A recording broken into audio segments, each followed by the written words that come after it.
কিরে ভাই হরি, তুই কি সারা জীবন এই লাউয়ের চাষই করে যাবি? এই লাউ নিয়ে আর কতদিন?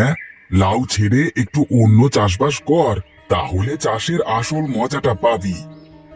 আরে গোপালদা, কি যে বলো তুমি! লাউ চাষ হলো লাভের চাষ। তাছাড়া যাই চাষ করতে যাই না কেন, তাতেই অনেক অনেক টাকা লাগে। আর এইদিকে আমি ফ্রিতে লাউয়ের বীজও পেয়ে যাই। আবার এইদিকে বাড়তি কোনো খরচও নেই। তাহলে আমি কেন অন্য জিনিস চাষ করতে যাব বলো দেখি? হ্যাঁ রে, কথাটা তুই খারাপ বলিসনি। সব সময় একই ফসল চাষ করিস বলে তাই বললাম আর কি। তবে এক জমিতে এক ফসল বারবার ভালো হয় না, তাই মাঝে মধ্যে অন্য চাষ করা ভালো, বুঝলি?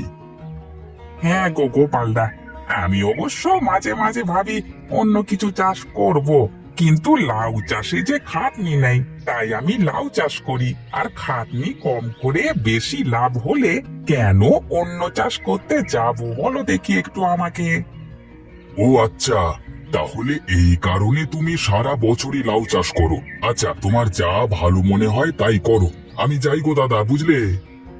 হ্যাঁ হ্যাঁ, যাও যাও। দেখি সুযোগ সন্ধান পেলে একবার বাসনা ধানের চাষ করে দেখব। শুনেছি এই ধানে নাকি বেশ ভালো ফলন হয়। আরে বাসনা ধান না গো, বাসমতি ধান। এই ধানের অনেক দাম গো, আর খেতেও বেশ ভালো লাগে, বুঝলে দাদা? হ্যাঁ গো গোপালদা, তাহলে এবার লাউ উঠিয়ে বাসমতি ধানের চাষ করব ভাবছি। তাহলে এক কাজ করবে, আমাকে চাষের আগে জানিও। আমি ভালো বীজের বন্দোবস্ত করে দেবো নে দাদা। আচ্ছা আচ্ছা, ঠিক আছে।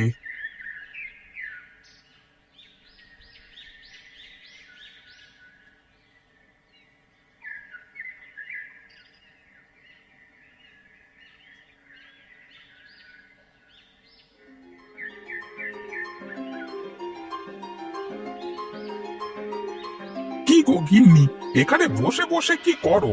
অনেক ক্ষুধা পেয়েছে, যাও কটা খেতে দাও দেখি। খেয়ে দে বাজারে যেতে হবে লাউ নিয়ে। বেলা হলে আর ভালো দাম পাবো না তো।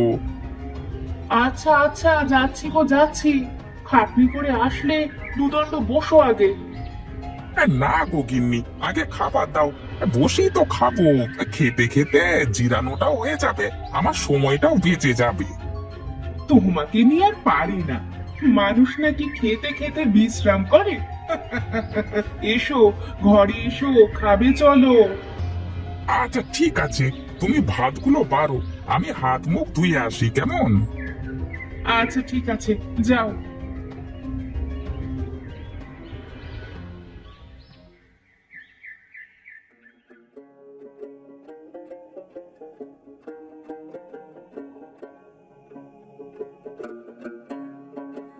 কি যে বলো গিন্নি, তোমার হাতের লাউয়ের তরকারি খেয়ে কি আর বিরক্ত লাগতে পারে নাকি? তাও যতই ভালো হোক, তাই বলি প্রতিদিন এক খাবার আমার আর ভালো লাগছে না গো। একটু অন্য কিছু চাষ করো।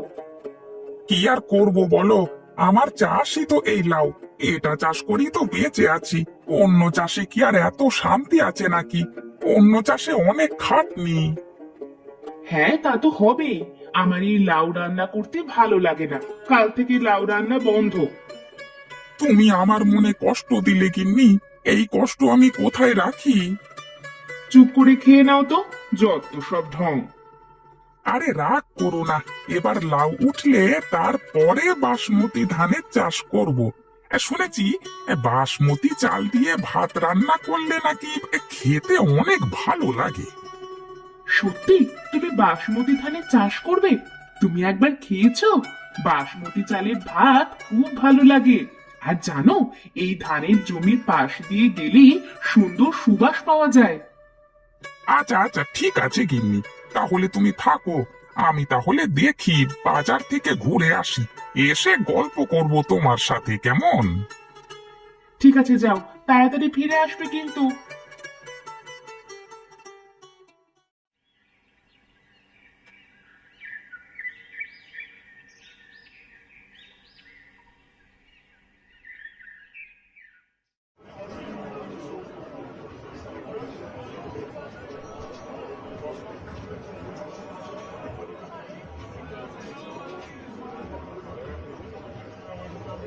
এই যে দাদারা, আসুন আসুন, ক্ষেতের একদম টাটকা লাউ নিয়ে যান একদম কম টাকায়।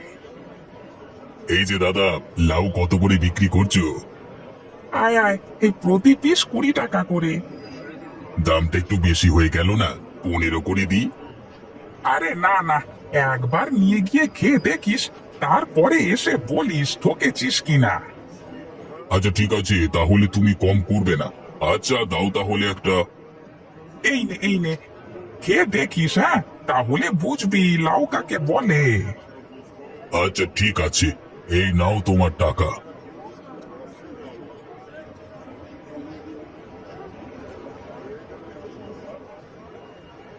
যাক, আজ ভালোই বেচা কেনা হলো। বউ আমার এক তরকারি বারবার খেতে পছন্দই করে না। দেখি বউটার জন্য এই হোটেল থেকে কিছু একটা নিয়ে যাই।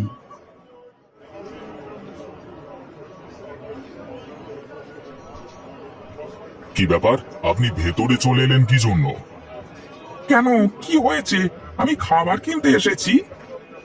খাবার কিনবেন ভালো কথা, বাইরে যান। দিলেন তো ভেতরটা নোংরা করে। কেন, কি হয়েছে? আমি আবার কোথায় নোংরা করলাম? আবার মুখে মুখে তর্ক করছেন? আপনাকে একটু আগে যে ওখানে দেখলাম লাউ বিক্রি করছেন, আবার এখানে ঢুকে চলে এসেছেন। বের হন, বের হন বলছি তাড়াতাড়ি। আচ্ছা আচ্ছা, ঠিক আছে, যাচ্ছি। এখানে আসা আমার ঘাট হয়েছে। কোত্থেকে যে সব গরিব ফকির চলে আসে, এখানে কোথায় নামি দামি লোকেরা খেতে আসে, আর ও কোত্থেকে নোংরা কাপড় পরে ভেতরে চলে এসেছে। এটা হচ্ছে বড় লোকেদের জন্য, বুঝলে? বলছি সুরেশ দা, ও তো কোনো ফকির না, ও আমাদের গ্রামের কালু, লাউয়ের চাষের কাজ করে। তাতে কি হয়েছে? তা আমি কি ওকে মাথায় নিয়ে নাচবো? তুমি ওর হয়ে সুপারিশ করতে এলে কিন্তু তোমাকেও এখান থেকে বের করে দেব। কাজের জন্য রেখেছি বলে মাথায় উঠে পড়ো না। আপনি কিন্তু একটু বেশি বলছেন। কত বড় বেয়াদব, আবার মুখে মুখে তর্ক করে। থাকেন আপনি আপনার হোটেল নিয়ে, আমি গেলাম। যাও যাও, টাকা হলে তোমার মতো কামলার অভাব পড়বে না।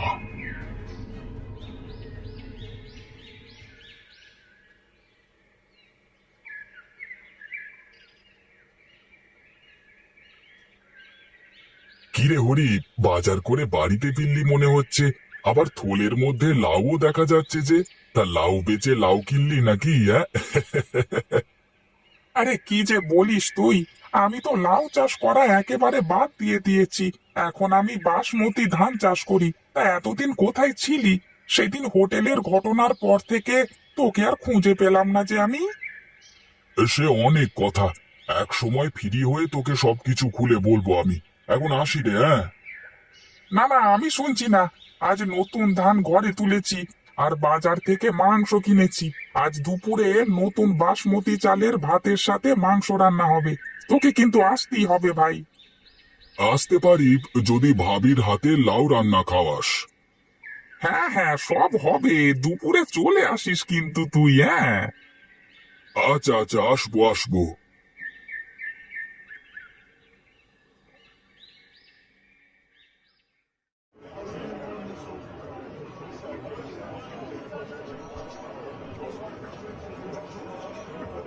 আরে আরে, ওখানে এত ভিড় কেন লেগেছে? যাই তো গিয়ে দেখি। আরে দাদা, এই নীল চিংড়ি কত করে দিচ্ছ বলো তো? 200 টাকা কিলো দাদা। কয় কিলো দেব? দাও দাও, আমাকে 1 কিলো দাও দেখি।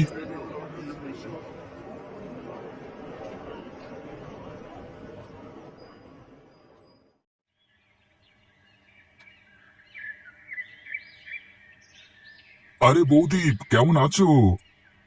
আরে গোপাল দাদা যে, এসো এসো, বসো। কেমন আছো তুমি? হ্যাঁ হ্যাঁ, ভালো আছি। যাক, ভালোই করেছিস এসেছিস।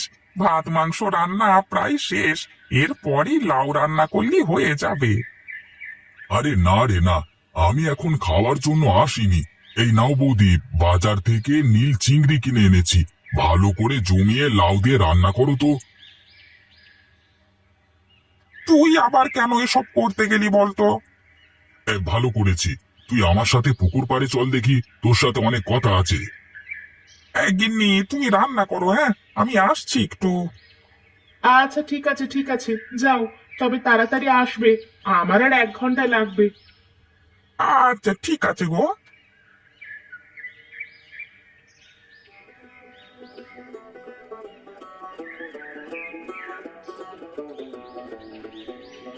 এবার বল দেখি গোপাল, এই 6 মাস কোথাও উধাও হয়ে গেছিলিস? সেদিন হোটেলের মালিক আমাকে অপমান করবার পরে সারা রাত আমি ঘুমাতে পারিনি। তোর মনে আছে ওই হোটেলের মালিক আমাকে কামলা বলে ডেকেছিল? আরে ব্যাপারটা তো আমারও খুব খারাপ লেগেছিল, কিন্তু এর সাথে তোর 6 মাস নিখোঁজ হয়ে যাওয়ার সম্পর্কটা আমি ঠিক বুঝলাম না তো। আমি শহরে গেছিলাম, 6 মাস চাকরি করে অনেকগুলো টাকা গুছিয়েছি। এখন ভাবছি ওর হোটেলের পাশে একটা হোটেল দেব, যাতে ওর ব্যবসা বন্ধ করতে পারি। কিন্তু ওর ব্যবসা কি করে বন্ধ করবি? নতুন হোটেল কি ঠিকঠাক চলবে? আমি সব বন্দোবস্ত করে ফেলেছি, যদি তুমি আমার সাথে থাকো তাহলেই হবে। আমি একা একা তো আর হোটেল সামলাতে পারবো না। তা না হয় থাকলাম, কিন্তু কোনো কিন্তু নয়, আমার সব বুদ্ধি হয়ে গেছে। এখন শুধু একটা ভালো রাঁধুনি খুঁজতে হবে। আচ্ছা, এই এলাকায় রাঁধুনির কোনো অভাব নেই। এই চল চল, দুজনে খেয়ে দে, তারপরে রাঁধুনির সন্ধানে বের হব। আচ্ছা ঠিক আছে, চল যাই।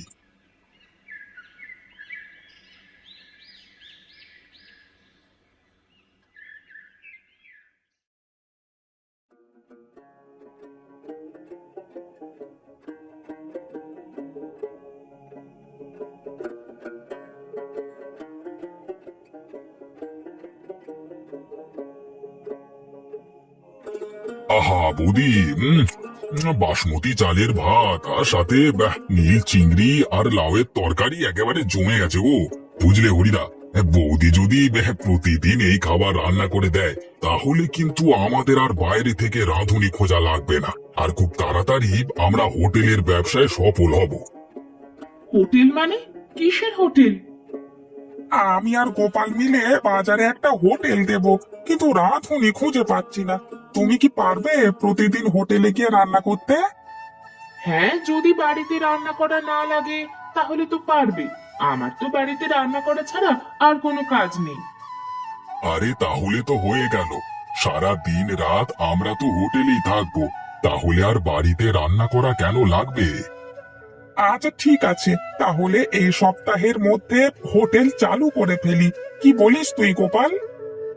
হ্যাঁ হ্যাঁ, তাই হবে।